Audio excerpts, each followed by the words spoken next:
tons of cocaine into the United States of America. He was sentenced after being convicted by an American jury to 45 years of hard time in federal prison. Former president of Honduras said he wanted to jam cocaine down the nostrils of the gringos. And this is the person that Donald Trump pardoned? And the American people are now supposed to believe that this whole situation that has unfolded in Venezuela has anything to do with a counter-narcotics operation? Get lost.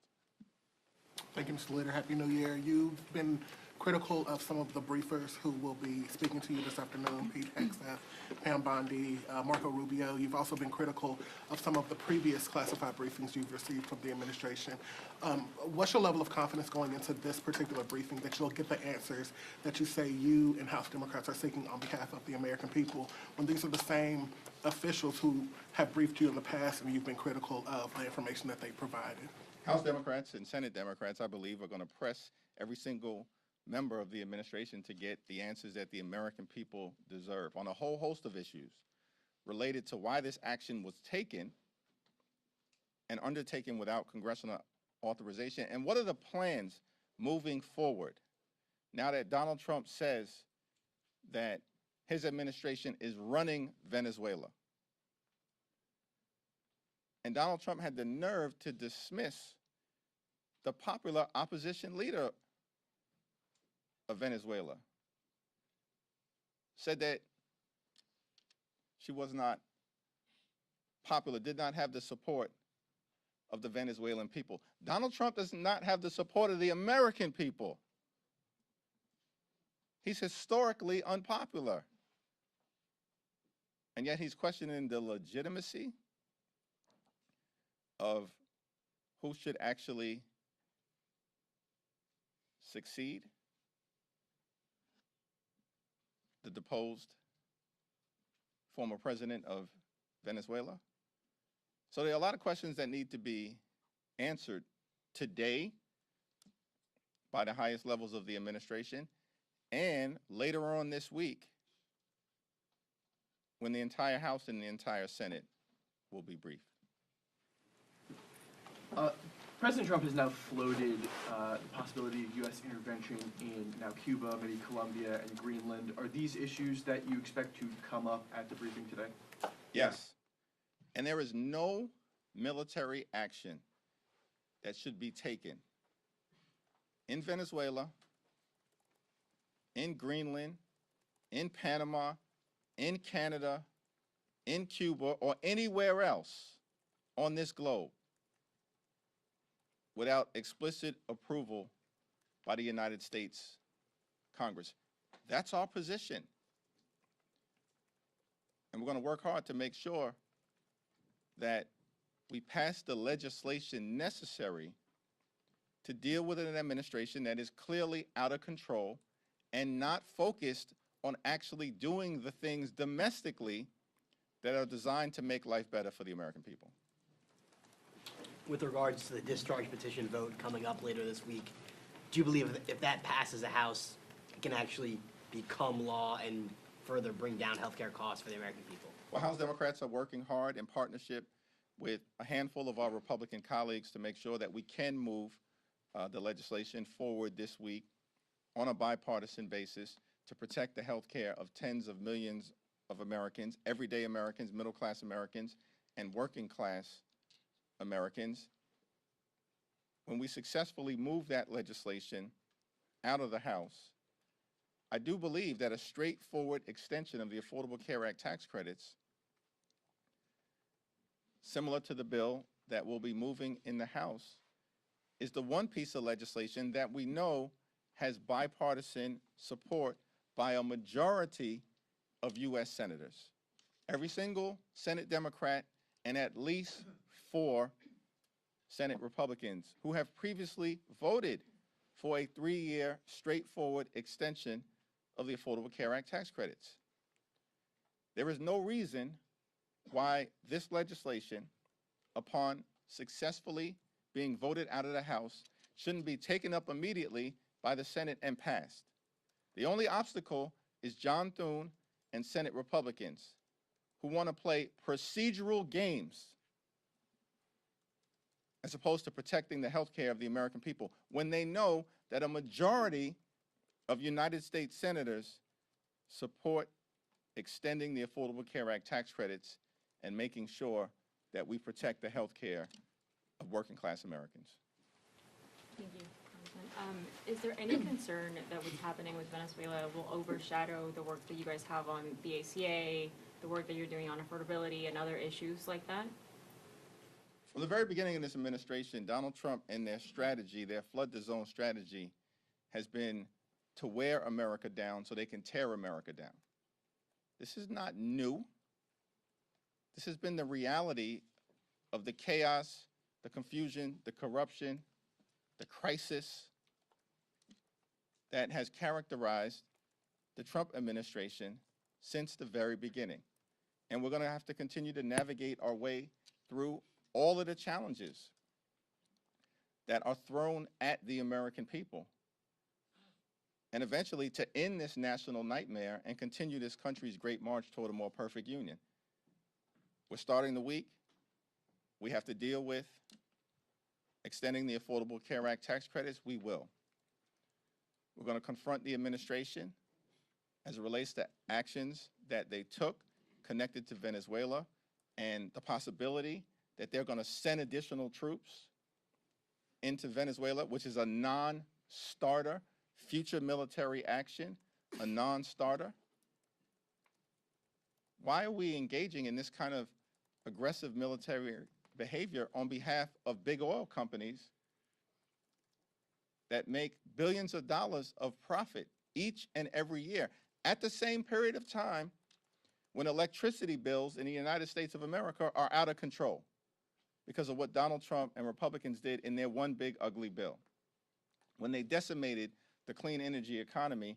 And ever since that point, electricity bills have been skyrocketing across the United States of America. And instead of Donald Trump and Republicans focusing on those cost of living issues, once again, we see Republicans trying to reward their billionaire donors, just like they did in the one big ugly bill, while they were gutting Medicaid at the same period of time. Tomorrow there'll be a hearing that we hold to mark the 5-year anniversary of January 6th, a horrific attack on the United States Capitol that was part of the MAGA extremist effort to halt the peaceful transfer of power. And these people in the administration, they want to lecture the world about democracy when they're undermining the rule of law at home, as we all will be powerfully reminded about tomorrow. And here's the other thing that has to happen this week. We're going to make clear to the American people, on the one hand, the Trump administration promised to lower costs on day one. Costs haven't gone down, they're going up. The Trump tariffs are totally out of control. And as a result, everyday Americans are experiencing thousands of dollars of additional costs per year because of the Trump tariffs and the failure to keep your promise to lower costs. Here's what Donald Trump did do on day one. Pardoned hundreds of violent felons who brutally beat police officers on January 6th, and then released those serial criminals into communities all across the country, many of whom have reoffended in horrific ways, including rape, child pornography, and violent assault. And we're going to document all of that for the American people tomorrow on the 5th-year anniversary of January 6th. Thank you, Mr. Leader. Some members of your caucus have been significantly less critical of Maduro than you just were and you were in your statement. They've called his capture a kidnapping, and they have treated him as if he's the legitimate leader of the state, whereas both the former and current administrations have said that he is an illegitimate leader of Venezuela. Is it a mistake for Democrats to support not support Maduro's removal from power? I've been very clear about my views in terms of Maduro, his legitimacy, and the fact that he has clearly oppressed the Venezuelan people. We want a bright future for the Venezuelan people. It's a great country that's been decimated by the Maduro regime. Nobody is disputing that. But no one's also disputing the fact that the overwhelming majority of Americans do not support another failed foreign war, putting our men and women in uniform at risk. And the American people certainly do not support the notion that Donald Trump and his cronies like Stephen Miller, who's a joke and a toxic embarrassment, are going to run Venezuela, a country of 30 million people. Are you kidding me? They're talking about making Venezuela great again. They haven't been able to make America great again. America's a wonderful country. We have challenges that we have to solve on behalf of working class folks in this country. And the Trump administration, throughout this previous year, into this year, has failed to do a damn thing to make life better for everyday Americans. And perhaps they should actually take heed of the fact that the American people, in election after election after election, are rejecting them, rejecting their extremism, and embracing the Democratic commitment to addressing the affordability crisis, as opposed to Republicans continuing to jam their failed extremism down the throats of the American people. Things just continue to go from bad to worse as it relates to the administration. Hopefully this week, as a result of Democratic leadership, in partnership with some of our Republican colleagues who are prepared to do the right thing on extending the Affordable Care Act tax credits, we can deliver some good news for the American people. Thank you, Mr. Leader. You said that the future of Venezuela should be determined by Venezuelans. What exactly do you mean? Are you calling for new elections in Venezuela? Listen, the top line principle, which should not be in dispute, is that we need free and fair elections in Venezuela, and the future of the country should be determined by Venezuelans. And we know that there will be many Venezuelan Americans here in this country that have a substantial interest and stake in making sure that they bring about a bright future in Venezuela. We support that in its entirety. But that cannot mean continued military action that's rogue, that doesn't seek congressional approval, and that seems designed by Donald Trump, who explicitly, I think more than 24 times over the last 48 hours, Donald Trump has referenced oil in Venezuela, more than 24 times. And that's not something that the American people are interested in seeing. Lives lost from our men and women in uniform, and involving ourselves in another quagmire similar to what happened in Iraq and Afghanistan. That's beyond dispute. The American people aren't with it.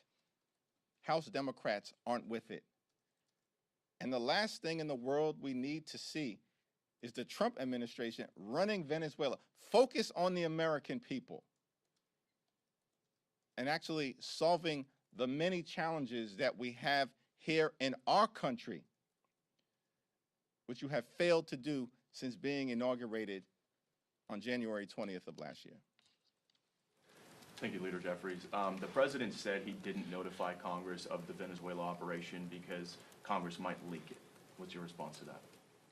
Yeah, that is an outrageous assertion, because Donald Trump and the administration, and this is going to come up at the briefing that we're getting ready to have, because Secretary of State seemed to suggest that as well yesterday on Meet the Press.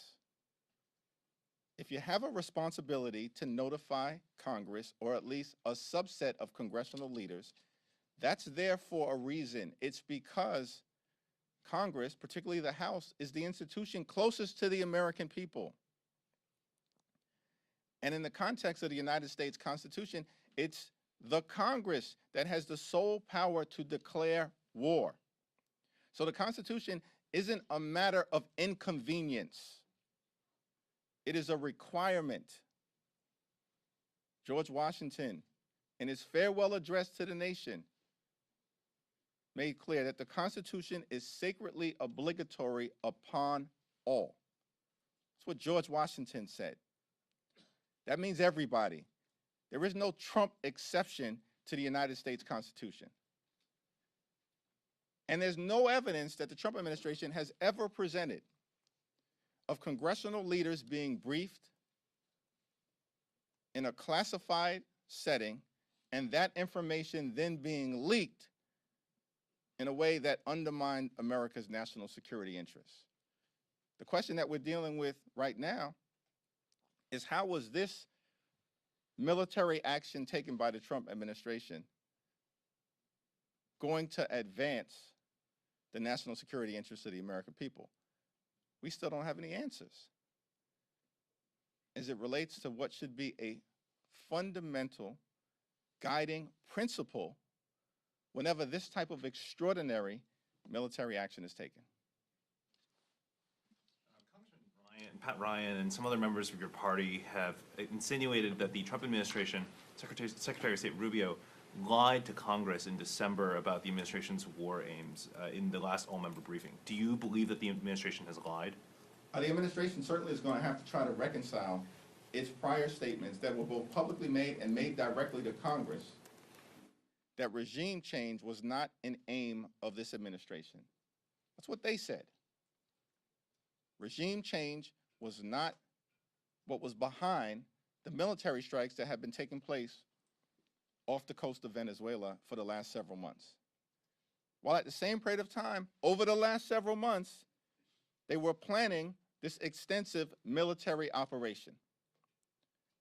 And so, it's a very reasonable question that needs to be asked: did the administration lie to the United States Congress by saying that regime change was not a goal, while at the same time they were preparing to go get Maduro and execute regime change?